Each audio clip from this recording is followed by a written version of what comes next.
So this video is actually for today, week 0, day 7.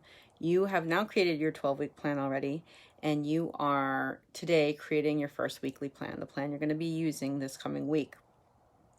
So you're taking a look at what you have to accomplish for your 1 to 3 goals in week 1. That's what you're going to be working with. What are the lead? You're going to be making yourself a weekly scorecard. You have to figure out what the lead and the lag indicators are. And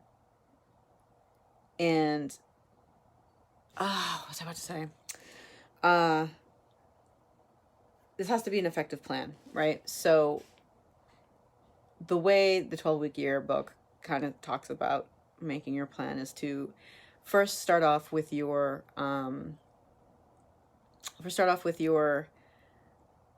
ideal week, right? And so we're going to be time blocking, and there are a few critical things to block in first. The first one is your strategic block. So you're going to set aside a time, about 3 hours, where you go over, you reconnect to your vision, you review your week, you score yourself, figure out where you have had the most wins, where you have not maybe done everything that you want to, kind of reassess and see, is it that you didn't execute, or is it that the action that you're taking isn't the proper action, that sort of thing. But that's for later. You're going to assess you're going to look over your plan tactics, and you're going to set up your next week's goal. Your next week's plan.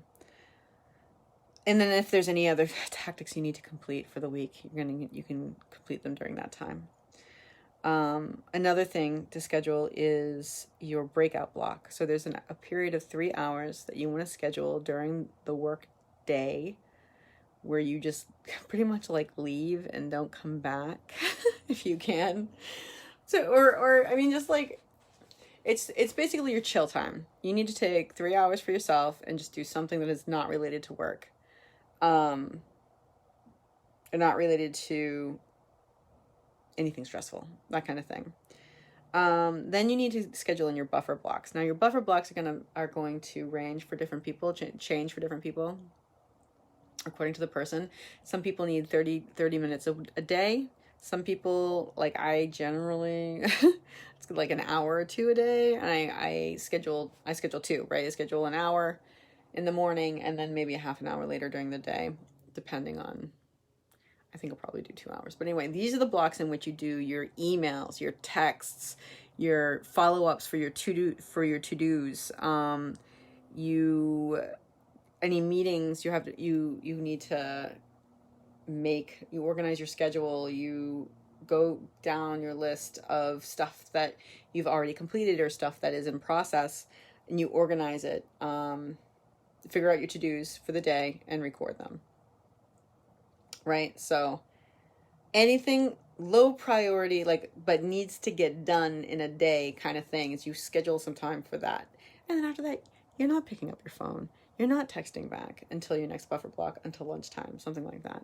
This is the time in which to get those distracting things that are going to take away from your focusing on your critical actions. You need time set aside for those. Okay.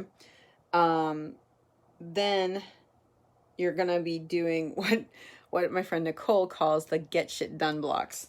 Basically, you want to be accounting for all the critical actions that you need to execute that week. All the critical, most important things, the things on your 12-week list, you need to have accounted for in your weekly plan. And how you want to set that up is kind of up to you. For me, for the most part, I have the buffer blocks, and then I have chunks of time devoted to my company, Jen's Pen, lunchtime, different actions I have to do for Jen's Pen, that sort of stuff. That's about it, right? We've got limited time here, guys, and we need to use our time intentionally, and effectively. You need to start valuing your own time.